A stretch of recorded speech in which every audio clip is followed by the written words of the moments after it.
text came in at 3:09 a.m. Tracy Amos read it once, set her phone face down on the laminate counter, picked up the coffee carafe and walked to table 3 without missing a step. The message was from Marcus, the only person from her former life she still trusted. They had worked together at the State Department for 6 years before Tracy walked away from all of it. Marcus still worked there. Marcus still watched her back from a distance. The message said, "Someone ran your real name through federal records tonight. High-level access. Whoever it is, they found you. Be careful." Tracy set the carafe down, looked at the door. She had been Tracy Amos for 3 years. Before that, she had been someone with a government badge, a security clearance, and a skill for reading people that made her superiors uncomfortable and her targets nervous. She had walked away from that life after she blew the whistle on a corrupt senator and lost everything that wasn't bolted to the floor. The diner was supposed to be invisible. The name was supposed to hold. Someone had looked through it. She had 40 seconds to think about who before the bell above the door answered the question for her. It didn't jingle. It tolled. 2 men in dark suits entered first. They checked the corners, the kitchen door, the emergency exit, Tracy. Then they stepped aside. The man who walked in looked like Chicago in February. Lean and cold, and stripped down to something structural. Lee Yun was somewhere in his late 30s with a sharp, angular jaw, dark, heavy-lidded eyes, and dark hair swept cleanly back. He wore a dark charcoal suit and a white shirt open at the collar. He moved through the entrance the way weather moves, not asking permission, simply arriving and changing the pressure of everything around it. Behind him, one on each side, moving in perfect synchronization, 2 identical 9-year-old girls. They were dressed for a funeral. White lace collars under dark navy pinafore dresses, white tights, black patent leather shoes that had never touched a puddle. Their dark, straight hair was cut bluntly at the chin, with full straight bangs across the forehead. They did not look around the diner the way children look at new places. They looked directly at Tracy. Only Tracy. The trucker at table 3 slowly put down his fork. They sat, ordered nothing, watched. 40 seconds of silence. Then the girl on the left, Sora, reached out, wrapped one small hand around a full glass of ice water, and without breaking eye contact with Tracy, tipped it off the edge of the table, deliberate, patient, waiting for the flinch. The glass shattered. Ice scattered across the linoleum. The water spread in a slow, dark arc toward Tracy's worn leather boots. Tracy didn't move. She didn't look at the floor. She looked straight into Sora's eyes, and when she spoke, her voice was the calmest thing in the room. 28 tests tonight. Not an accusation, a finding, but you're running the wrong experiment. You're looking for a reaction. She tilted her head slightly. I'm looking for the motive. The lighter in Lee Yun's hand stopped moving. He had been holding it over an unlit cigarette, a habit, not an intention. His eyes moved from the floor to Tracy's face and stayed there. For 3 years, everyone who entered his world had looked at the same 2 things: his money, his reputation. Not one of them had looked at what was actually visible, his failure, sitting right in front of him. In white lace and patent leather, Tracy was looking directly at it. 27 nannies, Yun said. The last one lasted 40 minutes. Why are you still standing there? Tracy walked to the supply closet. She came back with a mop. She held it out to Hana without a word. No smile, no warmth, no negotiation. Just the mop and the silence and the complete unhurried certainty that it would be taken. The diner held its breath. Hana, the girl who had reduced a grown woman to tears in a Michelin-starred restaurant, looked at the mop, looked at Tracy, and reached out.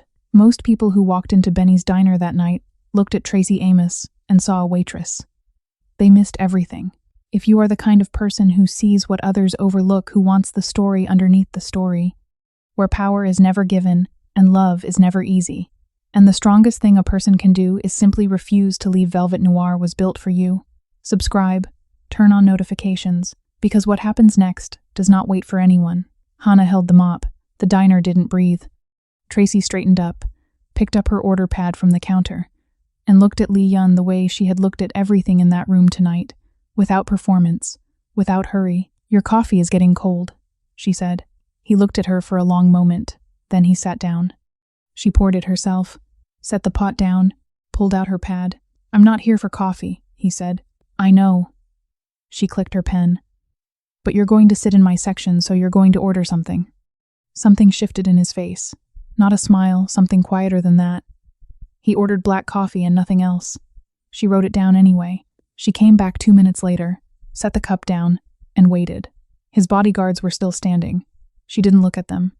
Her eyes moved to the twins, the dark pinafores, the white lace collars, the shoes with no scuff on them. "Where are you coming from?" she asked. "At this hour, dressed like that." Jan looked at his cup. "A memorial. I take them every year. Their mother." A pause. "She died 6 years ago, or that is what we were told." He said the last part quietly, almost to himself, the kind of thing a person says when a belief they have carried for years has just begun to feel unstable. Tracy looked at the twins. Hannah was watching the floor. Sora was watching Tracy. She said nothing. She filed it. She moved on. "You ran my name," she said. Jan didn't deny it. "Yes, through federal records. Tonight, yes, which means you have contacts at a level that can access sealed State Department personnel files." She set down her pad. "Which means you didn't come in here by accident. You came here because you already knew who I was." "I came here," Jan said carefully, "because I needed someone with your specific background, and because you had disappeared in a way that told me you were either running from something or done with something." He paused. "I needed to know which one." "And done," he said. "You're done with it. There's a difference in how people disappear, and you disappeared clean. No loose ends, no fear, just a decision." Tracy looked at him for a long moment. "How much do you make here?" he asked. "That's not a question I'm going to answer. I'll pay you 4 times whatever it is." "To do what exactly?" "My daughters have removed 27 people from my house," he said. "Nannies, tutors, a child psychologist who came highly recommended and lasted 11 days. He turned the coffee cup once in his hands. "You're the first person they haven't tried to remove. They're not done testing me," Tracy said. "They've just moved to the next phase." "I know. That's why I need you in the house." Tracy looked at the twins 9 years old, dressed for a memorial, sitting in a diner at 3 a.m. with the patience of people twice their age. She looked back at Jan. "I have conditions," she said. "Name them." "I answer to nobody in that house except you. No staff chain of command, no security protocols, nothing. If I make a call about those girls, it stands." "Agreed. I come and go as I need to. No curfew, no check-ins, no tracking." He almost smiled at that one. "Agreed. And whatever I find in that house," she said, "you hear it from me first, before lawyers, before your board, before anyone, whatever it is." Jan looked at her steadily. "You're expecting to find something." "I'm always expecting to find something," Tracy said. "The question is whether you actually want to know what it is." A long pause. "My shift ends at 4, she said. "Your car is outside. Whatever I have with me tonight is what I start with." She picked up her order pad and walked back behind the counter. Sora watched her go. Then she looked at her father. He was still looking at the counter where Tracy had been standing. "She's not going to last either," Sora said. Jan didn't answer. He picked up his coffee cup. He wasn't sure anymore. The car smelled of cold air and something older. Something that had nothing to do with the leather seats, or the tinted glass, or the 2 bodyguards who sat in front and said nothing. It smelled like a decision that had already been made before Tracy Amos ever agreed to it. She sat in the back with her canvas bag on her lap, watching Chicago unspool outside the window. The diner was 3 miles behind her. Her apron was still folded on the counter. Her phone was in her pocket. Marcus's text, still sitting there unanswered. She would deal with Marcus later. Right now, she was reading the car. The twins sat on either side of her like bookends, Hannah on the left, Sora on the right. Neither looked at her. They looked straight ahead with the patience of children who had learned that waiting was its own kind of power. Tracy noted it, filed it, said nothing. The city thinned, the lights spaced out.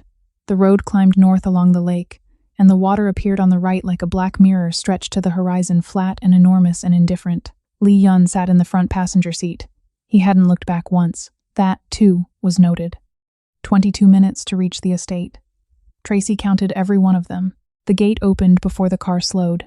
Sensors, not a guard, automated. She logged that. The house rose from the edge of the cliff like something grown there rather than built. Glass and dark steel and poured concrete. Every angle deliberate. Every surface either reflective or opaque, nothing in between.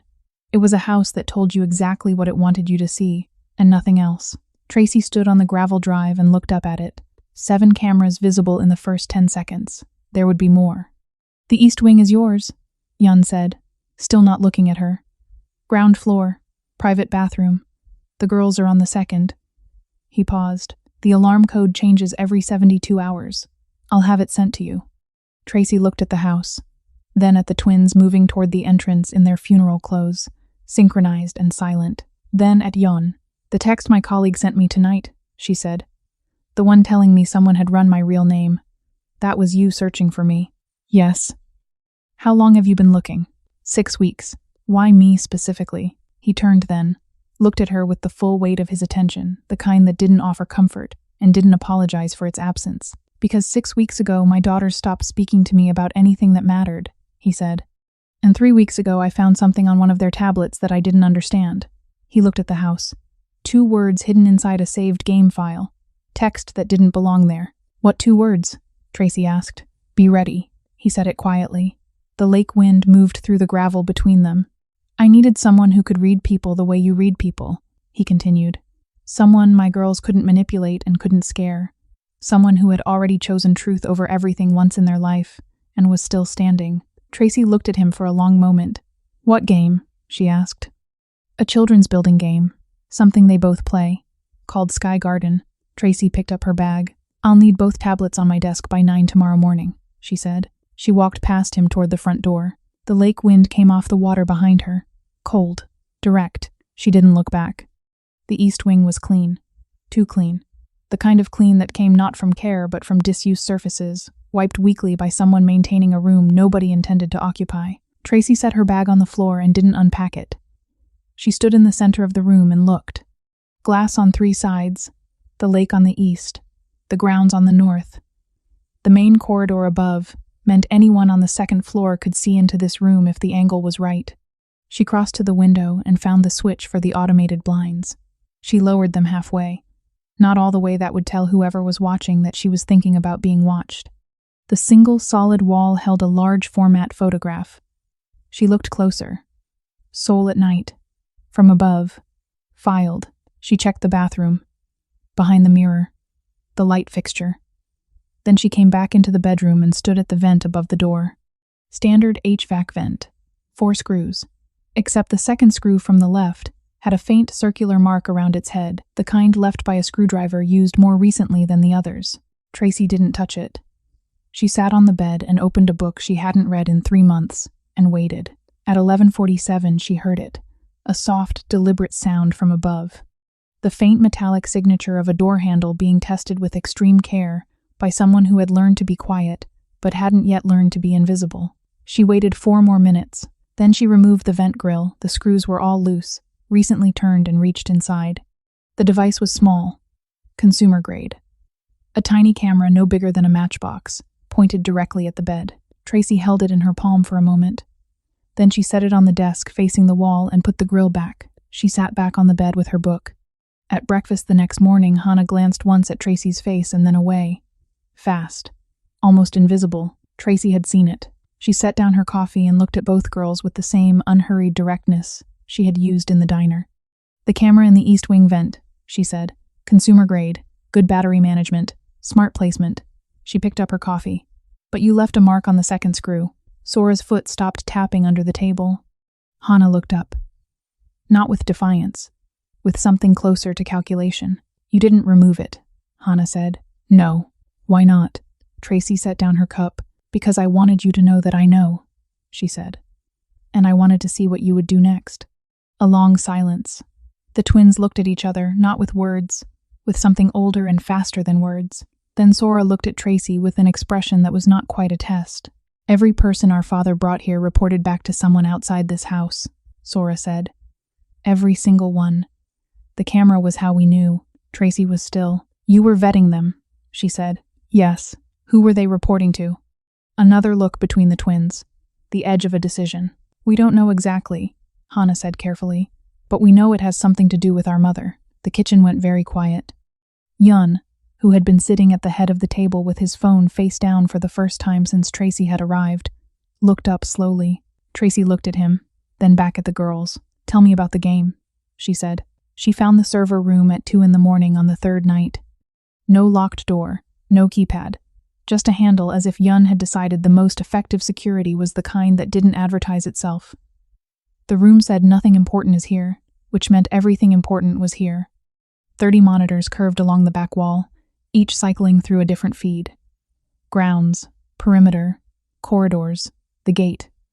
Tracy stood in the blue light and breathed. She hadn't been in a room like this in 3 years. The hum of the equipment, the cold that came not from air conditioning but from computation, the way screens made everything look like evidence. She had missed it in the way you miss something that cost you with caution and with hunger. She pulled up the feed for the twins' room, both girls awake, sitting cross-legged on separate beds facing each other, not speaking, just present in the dark together, the way children are when they have learned that sleep can be taken from you. They do that most nights. She didn't turn around. She had heard the door. She had heard the footsteps, deliberate but not hostile. Jan stepped into the room and stood behind her, looking at the same screen, close enough that she could feel the difference in temperature. Not warmth exactly, more like the absence of the cold. "How long?" she asked. "Since the memorial last year," he said. "Something changed after that. They became quieter, more careful around me." He paused, like they knew something I didn't. Tracy looked at the screen. "You already suspected before you found those 2 words on the tablet," she said. "Something came before that." He looked at the screen where his daughters sat in the dark, facing each other. "Hannah laughed," he said. "Late at night. She thought I couldn't hear. It wasn't a child's laugh. It was the laugh of someone who has a secret they are happy about. And my daughter has had nothing to be happy about since her mother died." He paused. "Or since we were told she died." Tracy looked at him. "How long have you suspected Minhee was alive?" "Long enough to be ashamed that I didn't act on it sooner." Tracy turned back to the screens. The twins had finally lain down, both still. "The tablets will tell us everything," she said. "I'll start in the morning." Neither of them moved for a while. The monitors cycled through their feeds. The lake was dark on the exterior feeds. The house held its breath. "You said the girls have been protecting Yun from whoever the previous nannies were reporting to," Tracy said. "But at breakfast they said they don't know exactly who, which means they have a theory." "Yes, and you have the same theory." He was quiet for a moment. "Yes." Tracy looked at the screen one last time. Then she turned and walked toward the door. "Get me the tablets by 9, she said. "And get some sleep. Tomorrow is going to require you to be present." She left him standing in the blue light, looking at his daughters on the screen. The game was called Sky Garden. It was the kind of simple, colorful building game designed for young children, bright blocks, cheerful music, easy enough for a 5-year-old. Tracy had seen it on every tablet in every waiting room she had ever sat in. Any parent, any grandparent. Anyone who had ever handed a child a device to keep them occupied for 20 minutes would recognize it immediately. She sat in the server room the next morning, with both tablets open in front of her, and worked through them the way she had been trained to work methodically, without assumption, following what was actually there rather than what she expected to find. The surface content was innocent. Saved gardens, high scores, colorful little structures the girls had built over months. Nothing that would alarm any parent who picked up the tablet and scrolled through it. The messages were buried inside the saved game files, the data the game stored automatically every time a player made progress. Hidden in the numbers and coordinates that the game used to remember where a player had built each structure, someone had embedded text, short messages, careful ones, written by someone who understood that brevity was its own form of security. "Good girl. Father suspects nothing. Next time send the schedule. You are so brave. Aoma is proud of you. When the time comes, I will come for you both. But first, I need the information." Tracy read through every saved file on both tablets. 14 months of messages going back and forth. The girls sending fragments of household information, Jan's travel schedule, the names of visitors to the estate, the alarm code changes, the woman on the other end responding with praise and promises, and the steady, patient manipulation of someone who had been doing this for a long time.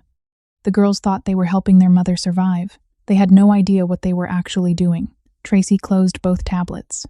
She sat with it for a moment, the full weight of what 2 9-year-old girls had been carrying alone for over a year, a secret too large for them. A mother they believed was in danger, a father they were terrified of losing. She picked up both tablets and went to find Jan. He was in his office glass room, clean desk, the lake visible through the full-length window behind him. He looked up when she came in. She set both tablets on his desk. "The messages are inside the saved files of a game called Sky Garden," she said. 14 months of communication. The girls have been sending household information, your schedule, visitor names, security codes to someone who contacts them regularly through the game.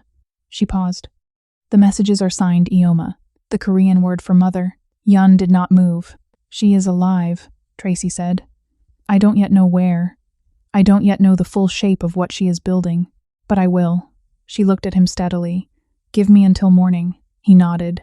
He was looking at the tablets on his desk with the expression of a man who had suspected something for a long time and had just had it confirmed and discovered that confirmation was not the same as being prepared for it. Tracy turned toward the door. Yun, she said. He looked up. The girls don't know what they have been doing to you. They believe every word she told them. When we tell them the truth, and we will tell them that needs to come from us, carefully and with evidence, not by accident, not from anyone else. She held his gaze. Can you hold this until I have the full picture? A long moment. Yes, he said. Tracy walked back to the server room and did not sleep. She worked through the night, both tablets open beside her, every message printed and laid out on the desk in order, oldest to newest. She read through them not once but 3 times, the first time for content, the second time for pattern, the third time for what was missing. What the messages told her about content was clear enough. Min-hee wanted 2 things, access to Yun's legal files and his business schedule, not his money directly, his ability to defend himself. What the pattern told her was more specific. The requests had escalated steadily over 14 months. Early messages asked for small things, visitor names, daily routines. Recent messages asked for the access code to Yun's personal legal files. The escalation was methodical, patient, the work of someone building toward a specific moment rather than grabbing whatever was available. What was missing told her the most. Min-hee never asked the girls about their well-being, never asked if they were eating, sleeping, happy. Every message began with praise and ended with a request. The emotional language was consistent, but it was also functional, used precisely enough to maintain the girls' loyalty, and not one word beyond that. This was not a mother reaching out to her children. This was an operation. By 4 a.m., Tracy had traced the message coordinates to a consistent time zone. She cross-referenced the timing of specific requests against publicly available records, business filings, legal case schedules, the financial records of a fraud case that had been quietly reopened in Seoul 8 months ago. By 6 a.m., the picture was complete enough to present. She found the photograph through a simple search. Once she had the location, she looked through the public social accounts of people connected to Min-hee's old professional network. People who had known her before the flood. People who had, in the years since, quietly resumed contact with someone they believed had survived. One of those accounts had posted a photograph 8 weeks ago, a group of friends at a bright open-air cafe in a city 4 time zones from Chicago. Tagged in the image, half turned toward the camera with sunglasses and a relaxed smile, was a woman who had been officially dead for 6 years. Tracy printed the photograph. She knocked on Yun's office door at 7 in the morning. He was already there. He hadn't slept either. He had a coffee he hadn't touched, and the same expression he had worn since she put the tablets on his desk the previous morning. The expression of a man standing at the edge of something he cannot yet see the bottom of. Tracy sat down, put her notes on the desk between them. She has been living abroad, Tracy said, comfortably. The information your daughters sent her has been used to build a legal case, a custody claim, and a business challenge designed to be filed simultaneously, so that fighting one weakens you for the other. She paused. She didn't fake her death to escape the fraud investigation. She faked her death to buy herself time to build something bigger. She has been planning this for 6 years. Yun looked at the notes. He read them slowly, thoroughly. Then he looked up. My daughters, he said. When this comes out, they will be devastated, Tracy said. Yes, but they will survive it. Children survive the truth far better than they survive carrying a lie that is too heavy for them. She held his gaze. They have been carrying this alone for 14 months. The weight of it is already doing damage. The truth will hurt, but the truth will also set them down. He was quiet for a long time. I don't know how to tell them, he said. I'll tell them, Tracy said. That's what you brought me here for. He looked at her not with the controlled assessment he usually offered, but with something unguarded and direct. Why are you doing this? He asked. Not the job. This. The care you're taking with them. Tracy was still for a moment. Because somebody should have taken this kind of care with me once, she said. And nobody did. She stood, picked up her notes. I'll talk to them this afternoon, she said. After that we deal with Min-hee. The storm arrived without announcement the way serious things do. By 9 in the evening, the lake had turned the color of iron and the wind was pressing against the glass walls of the house in long, sustained waves. The floodlights on the grounds strobed in the gusts. Tracy was in the server room reviewing everything she had compiled when Yun appeared in the doorway. He looked like the storm had gotten inside him. She was investigated, he said, before she faked her death. Corporate fraud. She had been moving money out of a joint account we held for the girl's future. Slowly, carefully. Over 3 years. He sat down against the wall. I knew about the investigation. I thought it was a mistake. I made calls to have it slowed down. His jaw moved. Which means when she disappeared, she left me exposed. If she surfaces now and files against me, she can point to what I did and make me look like the one who was hiding something. Tracy looked at him steadily. That's why she needed the information from the girls. Not just to hurt you, to protect herself while she does it. She needed enough on you to make sure you couldn't fight back without implicating yourself. Yes. How long have you known she wasn't really dead? I suspected for about a year. I didn't want to be right. He looked at his hands. I kept taking the girls to that memorial. Standing there, placing the flowers. He stopped, all while she was somewhere comfortable, watching me do it. The storm pressed against the glass. Yun, Tracy said. He looked up. She is counting on you being paralyzed by this. By the exposure. By the love you still have for who she used to be. She leaned forward slightly. The only way out of this is forward.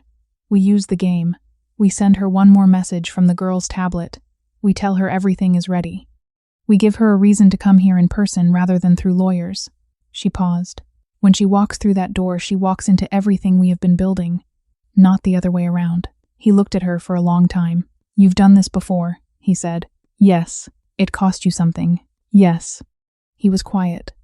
Outside, the storm moved through its cycle, pressing and receding and pressing again. Tracy, he said. She looked at him. What's your real name?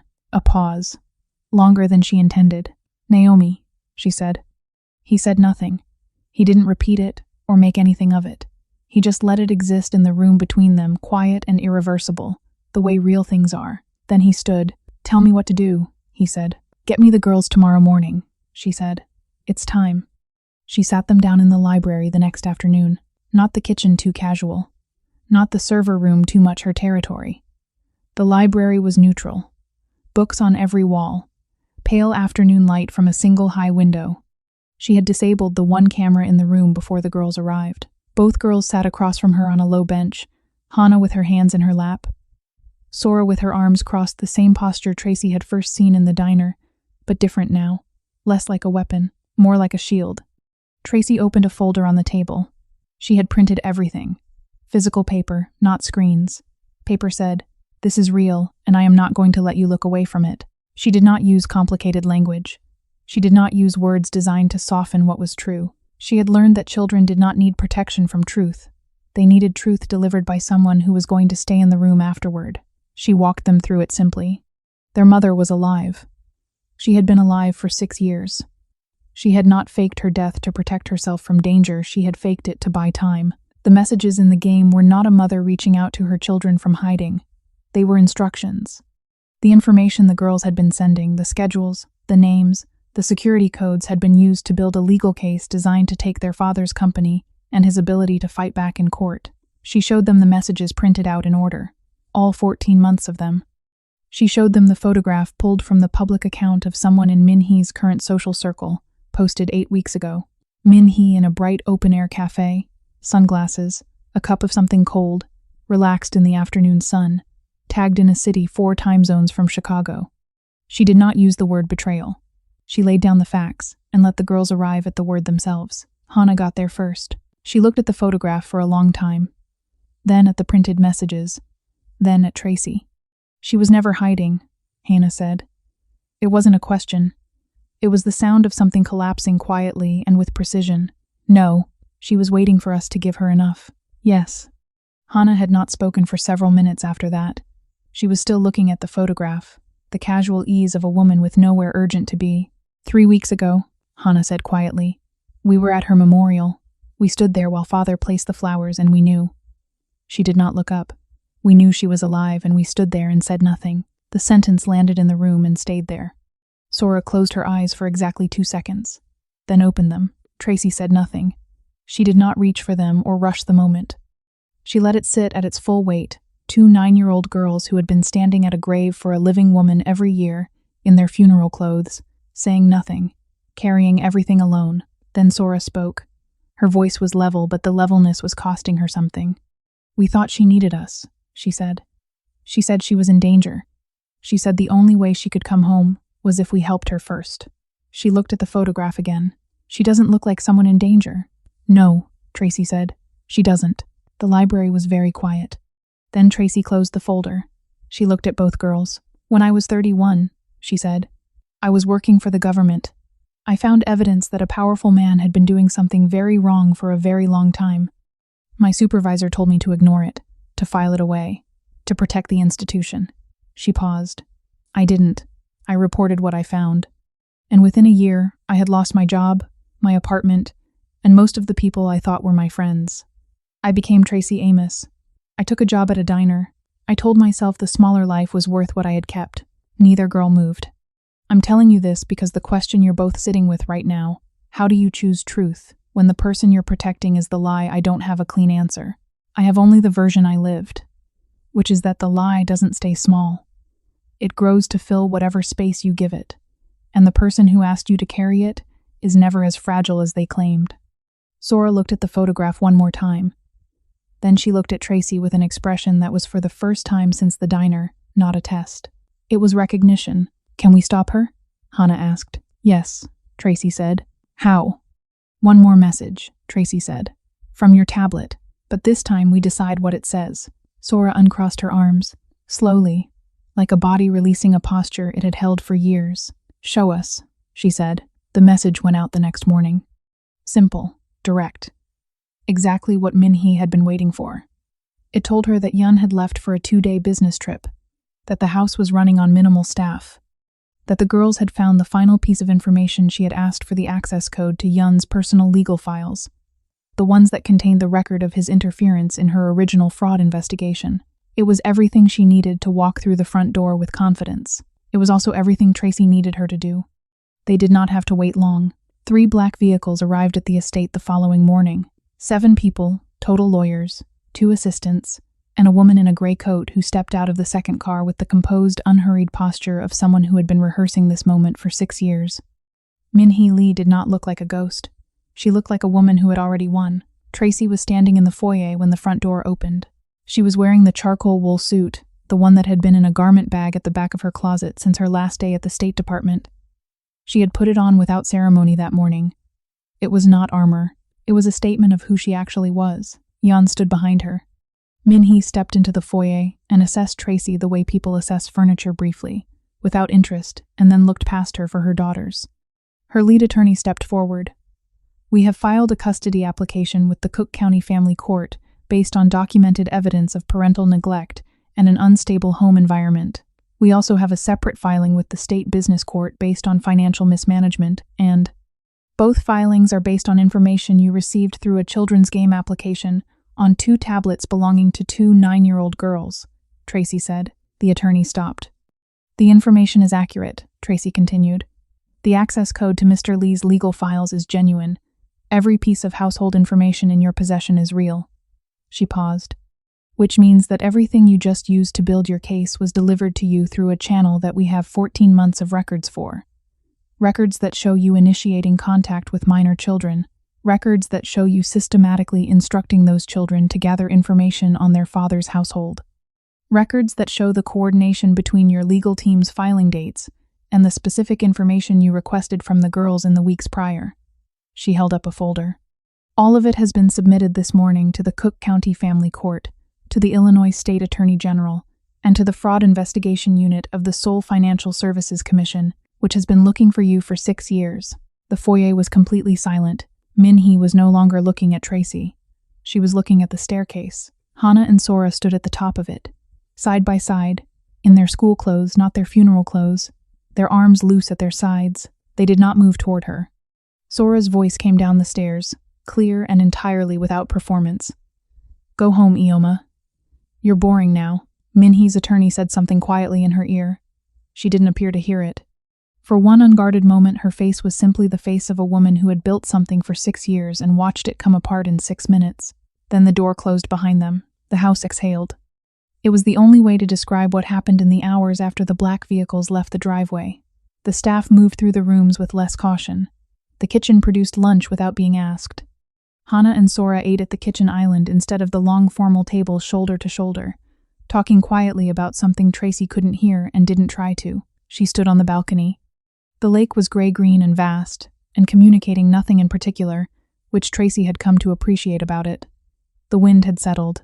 In the far middle distance, a cargo ship moved so slowly it appeared not to be moving at all. She thought about Marcus's text, the sealed file with her real name in it, the State Department badge she had turned in, and the apartment she had left, and the 3 years she had spent learning to be invisible in a diner.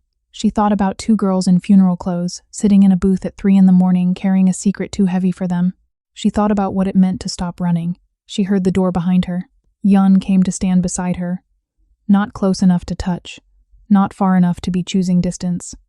He had taken off his jacket. She had noticed he did this more often now, the jacket being the last piece of the armor he had been wearing when she met him. They stood in silence for a while. The cargo ship moved its imperceptible inches. "The legal situation will take time," he said. "Yes. The fraud case in Seoul, she won't be comfortable anymore." "No. The girls will need someone consistent," he said. "Someone who tells them the truth." Tracy looked at the lake. "Is this the offer?" she asked. "It's a question," he said. "I've learned the difference matters to you." She almost smiled at that. Almost.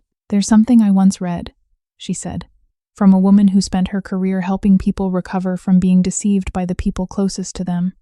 She wrote, 'The path back from betrayal is not a single moment of revelation. It is the slow, daily construction of an environment where honesty becomes the most natural thing in the room.'" She turned to look at him. "That is what this house needs to become. Not perfect, not without difficulty, just honest, where the truth is the thing that holds everything else up." He looked at her for a long time with the full, unguarded attention that she had come to understand was his version of saying something he could not yet put into words. "Then stay," he said. "Not as the girl's guardian, not as a contractor. Stay as the person who holds the architecture." Tracy turned back to the lake. She thought about the name she had been using for 3 years, and the one she had spoken aloud in the blue light of the server room. She thought about the women who had walked out of this house before her, and the particular clarity of knowing exactly why she was still standing in it. She thought about Sora's arms uncrossing in the library, about Hannah's voice saying "we knew and we said nothing," and how much courage it took for a 9-year-old girl to say that out loud. She thought about the senator she had exposed and everything it cost her. She thought about the diner and the apron folded on the counter, and the smaller life she had told herself was enough. It had never been enough. She had always known that. "I'm not the nanny," she said. "No. And I'm not interested in disappearing into this house the way I disappeared into that diner." "I'm not asking for that version," he said. "I have seen what you actually are. I'm asking for that." The cargo ship had moved. Measurably now, for the first time. She watched it. "Then yes," Tracy said. Not loudly, not with ceremony. The way you say the things that actually matter, simply, without decoration, because the weight of them needs no help. Yun nodded once. Then he reached for the railing beside her hand, not her hand, the railing beside it, and the edge of his knuckle came to rest against her wrist. Minimal, deliberate. The most honest gesture she had seen from him in the entire time she had known him, and it cost him something visible to make it. She didn't move away. The lake held the morning light. The house behind them was quiet in all its glass and steel. 2 girls at the kitchen island, finally eating breakfast without calculation, and a woman on a balcony who had spent 3 years making herself small and had just, quietly, decided to stop. They stood there until the cargo ship crossed the horizon. There is an old saying among people who build things meant to last. The strongest structures are not the ones that refuse to bend. They are the ones designed to absorb pressure and return. Tracy Amos spent 3 years believing that disappearing was the same as surviving. What the Lee house taught her, what 2 girls in funeral clothes and 1 man who forgot to put his jacket back on taught her, was that survival is not an absence. It is a daily decision to remain in the place where the truth is being built. If you have stayed with Tracy this far through the diner, through the library, through the storm and the morning after, then you already know that Velvet Noir is not for everyone. It is for the ones who want the story where strength looks like stillness, and love arrives without announcement, and the most powerful thing a person can do is simply refuse to leave.